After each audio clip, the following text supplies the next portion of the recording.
ये बहुत सारे कारण हैं कि उज्ज्वल निकम जी प्रख्यात विधिज्ञ है, जाने माने बहुत सारे केसेस के कारण जाने जाते हैं।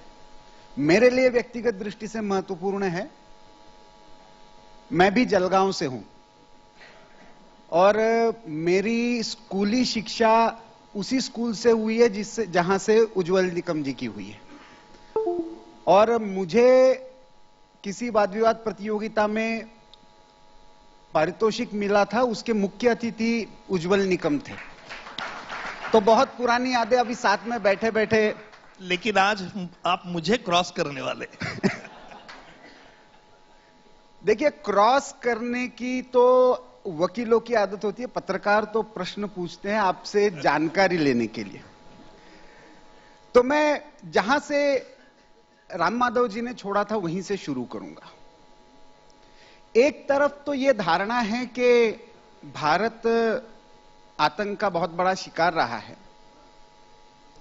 आप जब लीगल पॉइंट ऑफ व्यू से देखते हैं तो हमारे काउंटर टेररिज्म के सक्सेस को या फेल्यूर को, क्योंकि बहुत बार ऐसा होता है ना कि 99 सक्सेस है तो उसकी कोई चर्चा नहीं करता, 1% फेल्यूर है उसकी चर्चा सब लोग करते हैं, क्योंकि 99 के बारे में पता नहीं है कि उसको काउंटर टेररिज्म में ऐसी कोई एक्टिविटी ऑलरेडी फेल हुई है। As a legal expert, how do you see at this perception about terrorism, victim of terrorism and counter terrorism? मैं तो पहले ये साफ कर दूं कि आज राम जी ने जो बात कही वो बड़ी बात कही कि हमने हमेशा विक्टिम नहीं होना चाहिए और हमारा देश एक काउंटर टेररिज्म के लिए भी सज्ज है। ये जैसा पॉलिटिकल स्टेटमेंट भी हो सकता है, लेकिन ये लीगल फैटर्नी में I believe that this is the perfect thing to counter our enemies. क्योंकि बहुत लोगों को ऐसा लगता है कि उज्ज्वल जी ने कसाब को फांसी पर चढ़ा दिया, जैसे आपके इसमें देखा, वो मैं बड़ी जीत नहीं मानता। लेकिन मेरे सामने कसाब के माध्यम से जो चुनौती थी वो पाकिस्तान को एक्सपोज करना, पाकिस्तान का असली चेहरा, पाकिस्तान को कौन मदद करता है, उसका इंफ्रास्ट्रक्चर कौन है। राम जी ने यह भी बात सही कही, हमें सिर्फ आतंकी का चेहरा दिखता, लेकिन उसके पीछे क्या ताकत है और ये ऑन रिकॉर्ड कैसे लाना, ये मेरे लिए बहुत 26/11 की चुनौती थी, ऐसे मैं मानता हूं। 26/11 के हमला होने के बाद एक राय ऐसी भी थी केंद्र सरकार की कि कसाब को अलग अलग तरह से ट्राई किया जाए, क्योंकि जल्द से जल्द कसाब को फांसी दी जाए। लेकिन क्या कसाब एक फुट सोल्जर था? कसाब के पीछे अगर जो शक्ति थी जिसमें कॉन्स्पिरेसी साजिश बनी हुई थी, वो तो कोई हमारे देश में साजिश नहीं हुई थी, लेकिन वो साजिश पाकिस्तान में हुई थी। अगर उस तरह से हम बाइफर्केट कर देते थे तो हम शायद दुनिया को यह नहीं दिखा सकते थे। देखिए, 93 की बॉम्बे बॉम्ब ब्लास्ट मैंने केस चलाई, ये कोई कसाब के माध्यम से हमने पाकिस्तान को एक्सपोज किया ऐसा नहीं है। कि 93 बॉम्ब ब्लास्ट की साजिश भी दुबई में हुई थी। दुबई में जो भी गैंगस्टर था उस वक्त मौजूद, और उसके साथ 3 शख्स ऐसे थे, जो 3 शख्स ये हमारे बंबई के रेसिडेंट नागरिकों को वहां लेके पाकिस्तान में एक वहां कैंटोनमेंट है इस्लामाबाद से 36 kilometre away from the Islamabad capital, there is a army cantonment, और वहां से उन्होंने हैंड ग्रेनेड की ट्रेनिंग, टाइम पेंसिल डिटोनेटर, ये सब हमने बरामद किए थे। मेरा उसी वक्त भी कहना था कि waging of war against the government of India ये चार्ज लगाया जाए इन अभियुक्तों के खिलाफ। और जो 3 शख्स थे जिनके आधार पे पाकिस्तान में एंट्री करते वक्त पासपोर्ट में एंडोर्समेंट नहीं, एम्बार्केशन जो रखता है पासपोर्ट में, इंटरनेशनल इमिग्रेशन के रूल के मुताबिक वो एंडोर्समेंट करना पड़ता है, वो भी नहीं थे जब मैंने पासपोर्ट देखे थे। देखिए, बॉम्ब ब्लास्ट करने वाले हमारे ही देश के नागरिक थे, लेकिन उनको मोटिवेट किया गया, और मोटिवेट किन शख्स ने किया, किस ताकत ने किया, ये जो दुबई में मीटिंग थी। और इसलिए मैंने कहा कि waging of war against government of India charge इनके खिलाफ रखना चाहिए। छोड़ दीजिए, कुछ बातें ऐसी होती है, मैं राजनीति की बात तो नहीं करूंगा, लेकिन वो चार्ज अल्टीमेटली वो प्रोसिक्यूशन की तरफ से प्रेस नहीं किया गया, उसकी वजह अलग हो सकती है। लेकिन जब कसाब के माध्यम से, जब कसाब ने देखिए बहुत नाटक ड्रामा किया, आपको तो सबको पता है। कसाब ने पहले बार कह दिया मैं नाबालिग हूं, इंडियन जुवेनाइल जस्टिस एक्ट के मुताबिक आप मेरे खिलाफ ट्रायल नहीं चला सकते। देखिए मैंने ये कोर्ट में भी कहा इस आतंकवादियों को किस तरह से ट्रेनिंग दिया जाता है। मैंने अलकायदा मैन्युअल कोर्ट के सामने पेश किया, और जब आतंकवादी पकड़ा जाता है तो पुलिस को किस तरह से मिसडायरेक्शन करना, how to behave in the court, what defences he should take, all proper training being given to this terrorist people. और ये ट्रेनिंग होने के बाद कसाब ने पहला ट्रेन लिया, दूसरे बात कुछ विटनेस एग्जामिन करने के बाद बोल दिया कि हां मुझे गुनाह कबूल है। देखिए शातिर टेररिस्ट किस प्रकार से काम करता है, हमने उसकी साइकोलॉजी समझनी चाहिए। उसने कह दिया कि हाँ मुझे गुनाह कबूल है, लेकिन मैंने नहीं किया, मेरे साथी जो अबू इस्माइल था उसने फायरिंग किया, मैं तो उसके साथ में आया, मुझे बॉलीवुड का इंटरेस्ट था इसलिए मैं उसके साथ चला आया पाकिस्तान से। He was partly admitting his guilt, but partly the major portion he was totally denying it. और जैसे कोर्ट ने मुझे पूछा, कोर्ट ने उसका प्ली बार्गेन लिख लिया, कोर्ट ने मुझे पूछा कि क्या mister Nikam do you agree with this confession of Kasab और will you like to proceed further. देखिए क्या होता है, पब्लिक परसेप्शन, पब्लिक प्रेशर कहां कितना रहता है। I did not consult my police commissioner, I did not ask the chief minister, I told the judge, no sir, I am not accepting this confession. I would like to marshal further evidence. Court said, all right, it's your choice. You are in charge of the case. मैंने evidence martial किया। जैसे martial करना मैंने कह दिया कि आई am not agreeing with this confession, media लोगों ने क्रिटिसिज्म करना शुरू कर दिया। बाहर इलेक्ट्रॉनिक चैनल बोलने लगे क्यों ये ट्रायल चला रहे कसाब के खिलाफ इतना सख्त सबूत होने के बाद। देखिए कसाब ने क्या कबूल किया था, किसको दी जाती है, जिसका मैक्सिमम रोल हो उसको। अगर मैं उस वक्त उसका कन्फेशन, सो कॉल्ड कन्फेशन अगर एक्सेप्ट कर देता था तो पाकिस्तान का नाम नहीं आता था। Pakistan had provoked, Pakistan instigated, there was a criminal conspiracy, ये नहीं आता था। So without sparing any second I said no, I am not accepting confession. बड़े बड़े वकील चैनल पे कह रहे थे why mister Nikam is conducting the trial against Kasab, why there is a public wastage money and all blah blah blah. लेकिन हमने कहा नहीं, ultimately we prove that Kasab and his other disease. मैं खुद इस्लामाबाद गया था, आपको पता नहीं होगा, it's an official delegation of 4 members, myself including 3 other government of India official. We had been to Islamabad for 8 days। हमने वहां चर्चा की पाकिस्तान होम मिनिस्टर में जाके इस्लामाबाद से, उनको सबूत दिखाए। यही हमारा एक फंक्शन था कि we wanted to assess their evidence, what evidence they have collected against the perpetrators of the terror attack of 26 November।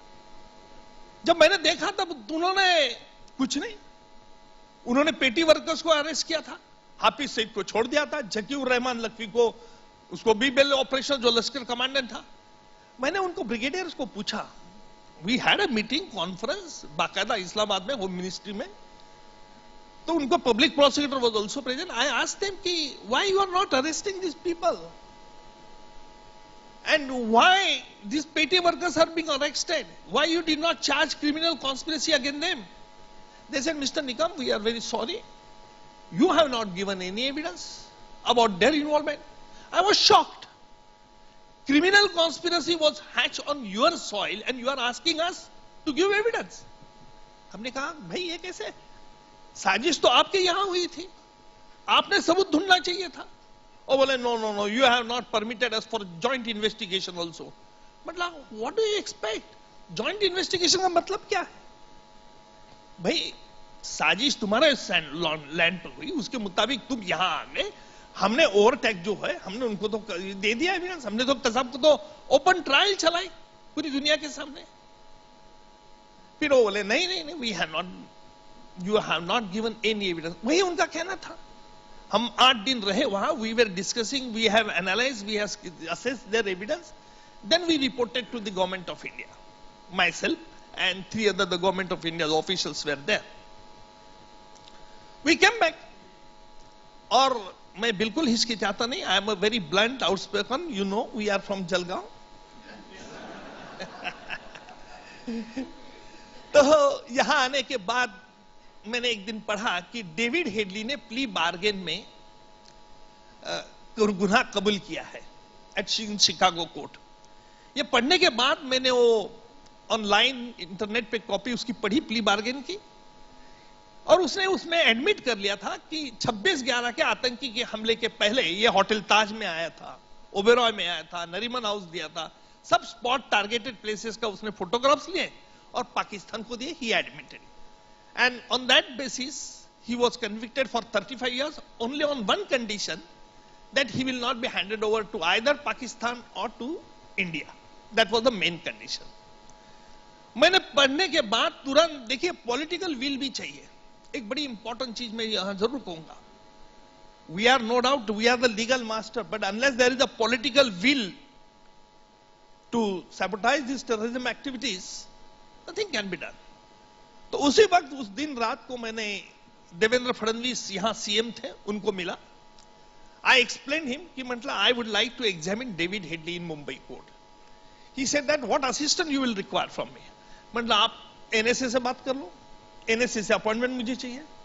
He gave me the time, he called NSA, NSA had given appointment, I went to Delhi, I had a lot discussion with the NSA. Of course, NSA is an IB man, so naturally he doesn't understand the much legal acumen. He said that NIA has already shown him as an accused David Headley. Charge sheet is already there filed. मतलब देखिए ये premiere investigating agency जो रहते हैं, I am not criticising our premier investigating agency, but भाई उसको arrest तुमने आरोपी करके चार्जशीट करके फायदा क्या है? वो तो आने वाला नहीं है। तो भाई तुम्हारी परमिशन, एनआईए की परमिशन लगेगी। तो I told the NIA director also कि look, ultimately this is your paper arrest, he is not going come to back.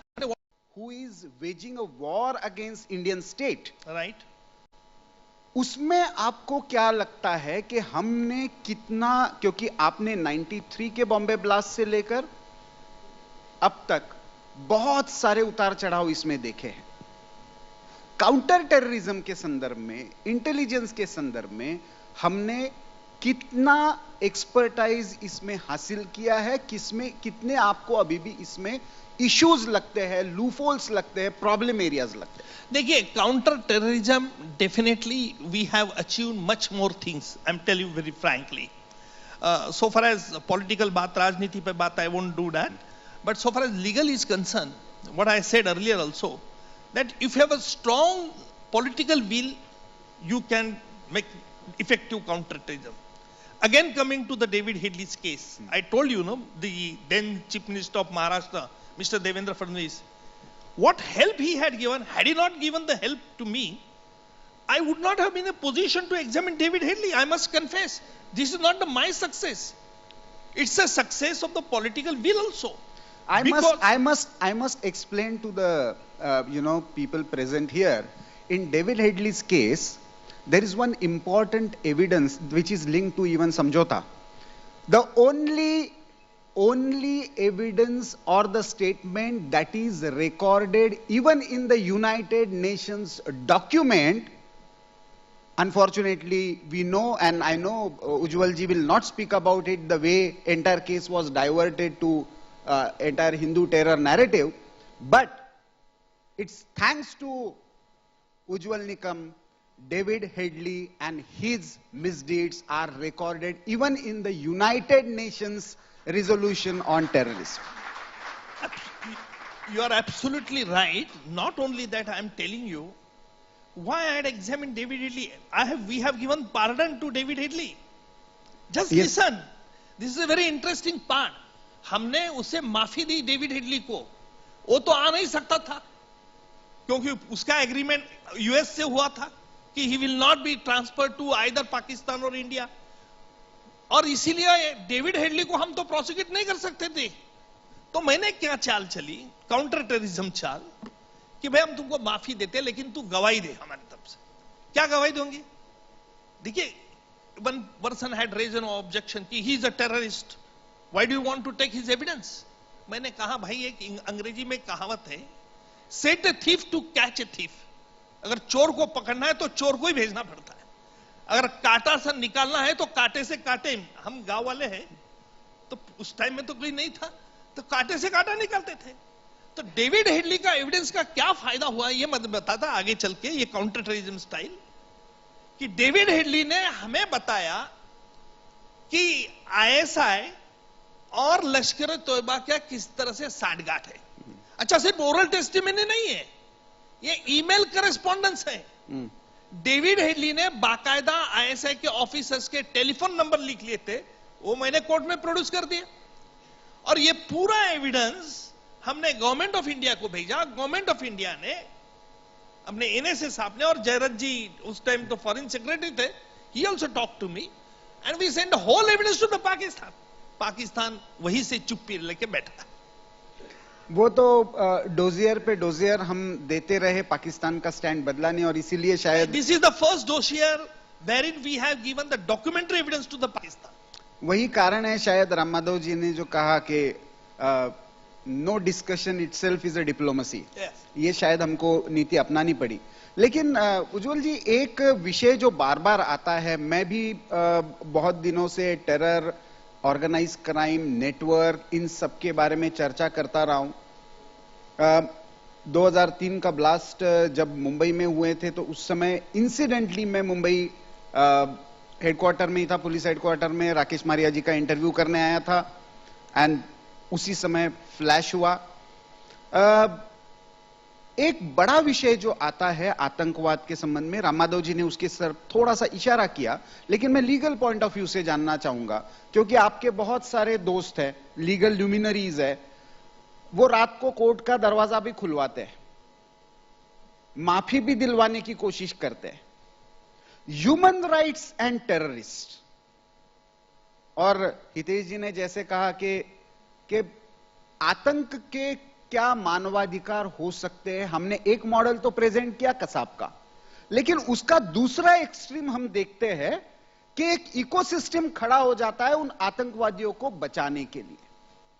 आप इसको कैसे देखते हैं? Where does this thin line of human rights for human beings और जो terrorist है उनके लिए कानूनन जो एक बार प्रूव होने के बाद जो भारत के संविधान के अनुसार, भारत के क्रिमिनल लॉ के अनुसार जो सजा होनी चाहिए, इसकी लाइन हम कैसे ड्रॉ करेंगे? और जो ये बाकी बचा हुआ इकोसिस्टम है, इसको भी तो कहीं ना कहीं हमें क्वेश्चन करना पड़ेगा।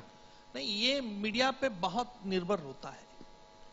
मैंने कई बार देखे, मैंने सिर्फ टेररिस्ट मैटर नहीं, मैंने गैंग रेप्स, ऑर्गेनाइज क्राइम, यहां शक्ति मिल गैंग रेप केस, वहां मुझे बड़ा ताज्जुब इस बात का हुआ।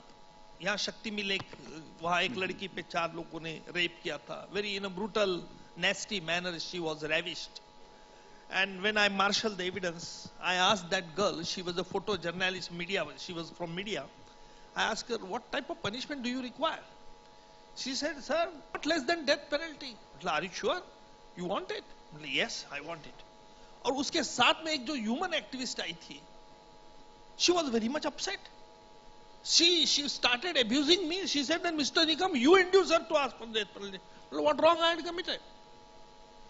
I asked for death penalty because there were the certain repeated offense. 3 persons had committed repeated offense of rape.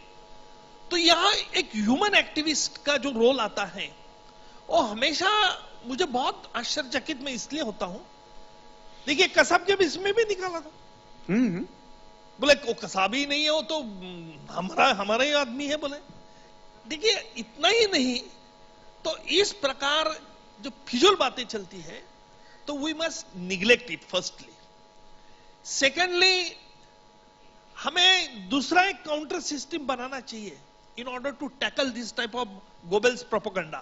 I will call it as a Goebbels propaganda, because if you tell, or if you tell a lie and repeat it 100%, the common man believes that it is the truth. तो मुझे लगता है कि हमें भी एक mechanism करना चाहिए। जब ग्लोरिफिकेशन हो रहा था, मैं ज्यादा तो नहीं कहूंगा, कसाब का मटन बिरयानी का तो किस्सा सबको पता है। सबको लगता था सचमुच कसाब ने मटन बिरयानी मांगी थी। Kasab never asked it. But at some times you have to use that strategy also.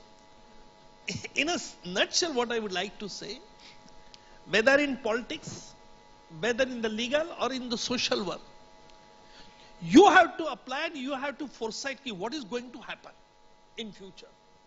नहीं, लेकिन मेरे लिए प्रश्न अलग है। पाकिस्तान को तो हम एक्सपोज कर देते हैं, आपने वो अच्छी तरह से किया भी, हम बार बार अंतरराष्ट्रीय मंचों पर भी वो कर लेते हैं, लेकिन पाकिस्तान को ये जो इनडायरेक्टली पाकिस्तान के एजेंडे को आगे बढ़ाने वाला एक इकोसिस्टम यहां पे भी कभी शांति के नाम पर, कभी ह्यूमन राइट्स के नाम पर, कभी लीगल राइट्स के नाम पर, मैंने जैसे कहा कि पार्लियामेंट अटैक के आरोपियों के लिए लास्ट मोमेंट पे भी अफजल गुरु के लिए दरवाजे खुल जाते हैं। तो ये इकोसिस्टम को एक्सपोज कैसे करें हम? आप मीडिया के पर्सन हैं, आप तो बेहतर। Definitely we would like to have strengthen our this counter terrorism strategy also, not only in the legal field or in the politics also, but we have to think over very seriously, because such type of things gain the public sympathy much more, and unnecessary the common man being swayed away by this type of things. क्योंकि कभी कभी ये लगता है ना उज्ज्वल जी कि ये terrorism केवल रिलीजियस चोला नहीं है, केवल हथियारों का नहीं है, केवल किसी एक पर ये जो सारा टेररिज्म का नैरेटिव है, इसके बारे में आज भी बहुत कंफ्यूजन है। There is no agreed definition. मतलब Yes. एक तरफ तो हम कहते हैं कि this is a war on terror, but There is no definition. You haven't defined what is terror. Correct. तो और इसमें दूसरा बड़ा जो इश्यू आता है टेरर फाइनेंसिंग का। मतलब पिछले शायद 6-7 वर्षों में सबसे ज्यादा टेरर फाइनेंसिंग के आधार पर जिसको इंडिक्टमेंट मिला है, इवन यूएस कांग्रेस में जिसके बारे में चर्चा चली है, वो देश इस्लामोफोबिया के नाम पर रोता रहता है। अभी फुटबॉल का वर्ल्ड कप भी होस्ट कर रहा है। तो लीगल पॉइंट ऑफ व्यू से आप ये इंटरनेशनल लेवल के सारे लीगल प्रोविजंस को कैसे देखते हैं? भारत इसमें क्या रोल प्ले कर सकता है? देखिए, सबसे मैं तो पहले ये बात कहूंगा कि एक्सट्रेडिशन प्रोसेस जो है हमारी आज भी, that is very complicated legal procedure. और मैं जब मानता हूं, क्योंकि मैंने नदीम सैफी के लिए I had been to London, both street magistrate said yes prima facie there is evidence against, लेकिन इसने अपील किया and one of his ground was the religion, कि भाई मुझे I will not be fairly tried in India, that was his one of the stand. So I took Mr. Pense, the Chief Justice of Karnataka High Court and the then Judge of Bombay High Court. We examined Mr. Pense in London High Court, saying that कि नहीं, India में नदीम के matter में, गुलशन कुमार नदीम के लिए। तो see, British ultimately, that British High Court government, they did not extradite him. Extradition में मैंने जो खामियां पाई है उसमें, वो गुलशन कुमार वाला case, Gulshan Kumar murder case, जो foreign court assess our evidence on the basis of their law, that is the most trickiest problem. Why it should? Because हमारे यहां मरते समय अगर कोई बोलता है कि मुझे इसने मारा, तो we believe, being in Hindu, कि भाई आदमी मर रहा है तो झूठ नहीं बोलेगा, सच बोलेगा. That is what we call as an oral dying declaration. But in English law, oral dying declaration has no relevance. So ये जो खामियां हैं, मैं इतना समझता हूं कि एक्सट्रेडिशन में जो हमारे कॉम्पिटेंट कोर्ट ने नॉन बेलेबल वारंट इशू किया, which was executed through Interpol, तो that should be taken as a prima facie evidence by the foreign courts. Why they are not doing, why they are conducting our cases in their court, कि भाई यहां विजय मल्ल्या को लाएगा तो air condition है क्या नहीं, इसमें हो है क्या नहीं, जेल में ये सुविधा है कि नहीं, वो सुविधा है कि नहीं, हमें फोटोग्राफ भेजना पड़ता है. Yeah, all international community should consensually agreed on this point कि भाई तुमको टेररिज्म टैकल करना है, टेररिस्ट को डील करना है, इससे फाइनेंशियल स्कैम जो होते हैं, that is one of the kind of the terrorism. और राम जी ने अभी बताया कि कश्मीर में what they had done, army को पीछे से पत्थर फेंकने वाले जो भी फाइनेंसर थे, इंटेंशनली फेंकते थे, डर के मारे पैसा देते थे, वो बात अलग है, यू क्लासिफाई देम. लेकिन इस तरह से कंट्रोल चेक करना जरूरी है. और इस तरह से कंट्रोल चेक करते समय अगर फॉरेन चले गए पहले, तो क्या एक्सट्रेडिशन प्रोसेस कॉम्प्लिकेटेड हो गई. और इसलिए मुझे लगता है कि आज तक criminal, we can't bring the criminal fugitive because of the so many legal hurdles and the complications that arose in the legal matters. Why this terror financing and terror funding at international level is such a difficult issue? Kya it's not difficult. I had been to Washington for attending one conference on the counter-terrorism conference. In that meeting, this similar issue was discussed also.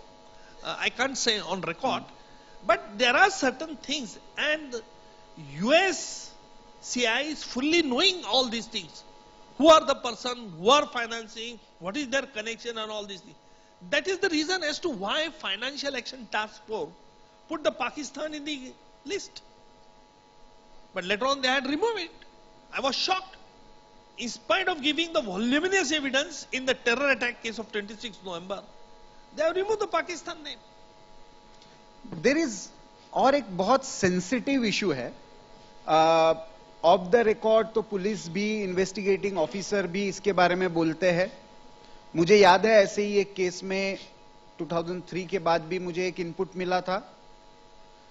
Corruption जो होता है, जिसके कारण terrorist या sleeper cells activate होते हैं, उनको ration card मिल जाता है, यहां पे रेकी करने के लिए स्पेस मिल जाता है. क्योंकि आपको कभी किसी केस में ऐसा ध्यान में आया है कि corruption was the 93 bomb blast. 93. See, Dawood Ibrahim used his smuggling channel for importing this RDX. RDX means research, that is the basis special explosive material used by army. और वो दिघी शेखाड़ी सिंधु रायगढ़ में उतरा, वहां कस्टम का थापा था. हमारा पुलिस इंस्पेक्टर था, उसको एक चांदी की बिट दे दी, उसने जाने नहीं दिया. AK-47 rifle came to Mumbai. So corruption, देखिए उनको पता था क्या नहीं, but because of the corruption this had facilitated the contravention. जब ऐसा ध्यान में आता है कि एक तरफ तो टेररिस्ट को आपको कन्विक्शन करना है, लेकिन दूसरी तरफ अपने ही सिस्टम के करप्शन को भी एक तरह से आप एक्सपोज कर रहे होते हो. मतलब पाकिस्तान को केवल एक्सपोज नहीं करना है, इंटरनली भी आपको सिस्टम को स्ट्रेंथन करना है. ऐसे में आप केस को कैसे देखते हैं? नहीं, देखिए, we are prosecuting those persons also. Police are, see, I must praise our US attorney general visited the spot and he was guiding the FBI and other people, whereas police, as per their little bit legal knowledge, they investigate the matter. They file the charge sheet, and then after filing the charge sheet, the paper comes to the public prosecutor, and the public prosecutor has to conduct case on the basis of such investigation. कि right in a serious crime, but हमारा principle एक है कि public prosecutor should be independent, impartial, he should not be prosecutor. कि right in a serious crime, but हमारा principle एक है कि public prosecutor should be independent, impartial, he should not be prosecutor. In US, in foreign country, why it is not? Even in the Great Britain also, Crown Prosecution Service, they are advising the police Scotland Yard. But in our country, we don't have. Because our law says, our Supreme Court says, public prosecutor should be neutral. Why he should be neutral? If he is being paid by the public exchequer, on public से पैसे लेते हो, public prosecutor हो तो why he should not advise the people?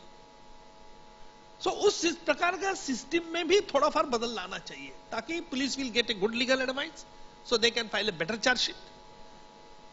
एक और बात ध्यान में आती है, वो थोड़ा सा हमारे मीडिया फ्रेटर्निटी से भी जुड़ी हुई है.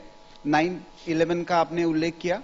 9/11 में आप हमेशा हम देखते हैं कि वो वर्ल्ड ट्रेड सेंटर पर उसके बाद कभी पिक्चर नहीं, उसके कोई वीडियो फुटेज नहीं आया.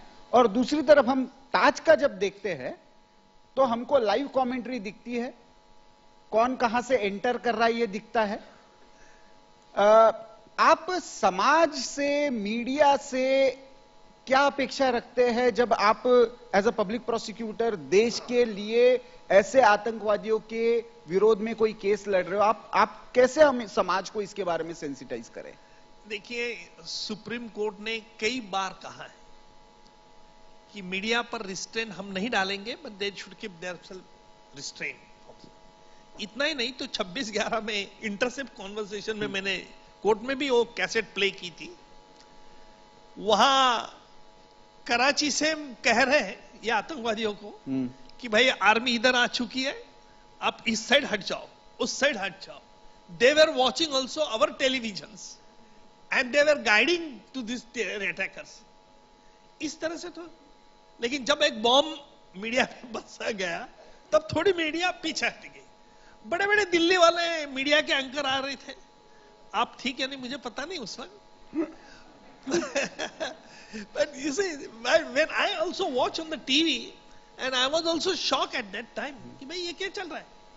पर हमारे में हम कहते हैं ना कि कभी भी हम डंडोरा पिटाते हैं कि हम डेमोक्रेटिक कंट्री है, डेमोक्रेसी है, सब करने था, पर नेशनल इंटरेस्ट में नहीं करना चाहिए, ये मीडिया ने सोचना चाहिए था।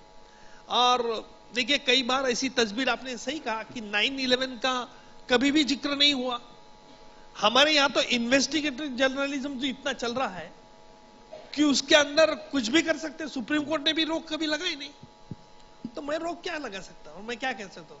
नहीं, इसीलिए मैंने सेंसिटाइज, समाज को सेंसिटाइज करने की बात की। एक विषय जो लीगल फ्रेटर्निटी में एक बहुत सेंसिटिव बनता जा रहा है, राजनीति में तो परिवारवाद की चर्चा होती है, लेकिन लीगल फील्ड में, जुडिशियरी में अभी वो विषय आगे बढ़ने लगा। आप कैसे देखते हैं इसको? क्या क्या विषय आगे बढ़? Dynastic succession in legal field. ये एक लॉयर को पूछना नहीं, बात सही है। हमारे लॉ मिनिस्टर ने, रिजू जी ने बड़ा एक बोल्ड स्टेटमेंट दिया है, and I totally agree with that statement. You see, I'm proud of our judiciary also, but at the same time मैं ये भी कहूंगा with all reservations कि थोड़ा ट्रांसपेरेंसी भी चाहिए, people should know। और जो आजकल जुडिशरी में हम देखते हैं, कई बार ऐसा होता है, our new CJI has made certain statement, we have a strong hope from our new CJI because he's from Mumbai and he is very dynamic person. He will definitely, I believe that he will definitely make certain radical changes in the judiciary also. I hope so, but let us think. अब एक अंतिम सवाल करूंगा, थोड़ा सा personal in the sense, आप जलगांव जैसे एक स्थान से आकर 93 ब्लास्ट, गुलशन कुमार हत्याकांड, प्रमोद महाजन जी की हत्या, बहुत सारे रेप्यूटेड केसेस अभी 2008 का अभी भी चल रहे हैं, लेकिन आतंकवाद के खिलाफ भारत की भी नहीं और आपकी भी नहीं लड़ाई अभी पूरी नहीं हुई है। अभी बहुत सारे केसेस पेंडिंग है। जिंदल वाला अभी भी आप परस्यू कर रहे हैं मैटर। कैसे देखते हैं इस सारी जर्नी को? How satisfied you are? कहां पे ये लगता है कि नहीं आप और कुछ कर सकते थे या आगे जाकर आप करेंगे? I am totally satisfied. Let me clear you very thing. I am happy that we have exposed Pakistan. See, after the terror attack of 26 November, that is the one of the reason as to why the Financial Action Task Force had put the Pakistan in the grey list. That is the one of the, and that major is the documentary evidence that we got. As well in Bomblas also the Pakistan's role was there, but unfortunately we could not put it on record. But after the 26th November attack, you see why the trial is being languished, that is a different issue. So far as Abu Jindal is concerned, matter is concerned, most of the evidence is over, but he had obtained the stay from the High Court and therefore that matter is stayed. But I am very happy toward my career as a public prosecutor because still I am working as a public prosecutor. Thank you, thank you. मित्रों, एक बार तालियां इसलिए हो जाए, मुझे एक उज्जवल जी का interview याद आता है क्योंकि हम ताज में बैठे और 26/11 को स्मरण करते हुए फिर से संकल्प लेने के लिए, संकल्प दोहराने के लिए बैठे हैं। शायद तुकाराम ओमले जी के बलिदान को जिन्होंने कानूनी लड़ाई से सार्थक किया, और केवल सार्थक नहीं किया, उस इंटरव्यू में सारे कसाब के प्रोसिक्यूशन के सक्सेस का क्रेडिट भी उनको दिया कि उन्होंने जिंदा पकड़ा, इसलिए मैं ये आगे कर सका। इसलिए उज्जवल जी के लिए मैं मानता हूं कि 26/11 के सारे बलिदानियों को ये सच्ची श्रद्धांजलि होगी कि जिस तरह से उज्जवल जी ने कहा है कि हमको टेररिज्म को किस नेशनल इंटरेस्ट के पर्सपेक्टिव से देखना चाहिए और उसके बारे में कोई कॉम्प्रोमाइज नहीं करना चाहिए। मैं हम सब की तरफ से, भारत प्रकाशन परिवार की ओर से और हमारे संकल्प के लिए, आगे हमारे लिए, देश के लिए आतंक के विरोध में ऐसे लड़ते रहे, ऐसे उज्जवल जी को शुभकामनाएं देता हूं। आप सबकी ओर से फिर से एक बार उज्जवल जी को यह लड़ाई जारी रखने के लिए बहुत बहुत, हमारे चर्चा करने के लिए भी बहुत बहुत धन्यवाद। बहुत बहुत धन्यवाद। लेकिन एक थोड़ी देर के लिए मैं श्री हितेश शंकर और श्री भारत भूषण जी को मंच पर आमंत्रित करना चाहूंगा कि वो श्री उज्जवल निगम के को फेलिसिटेट करने के लिए मंच पर आए।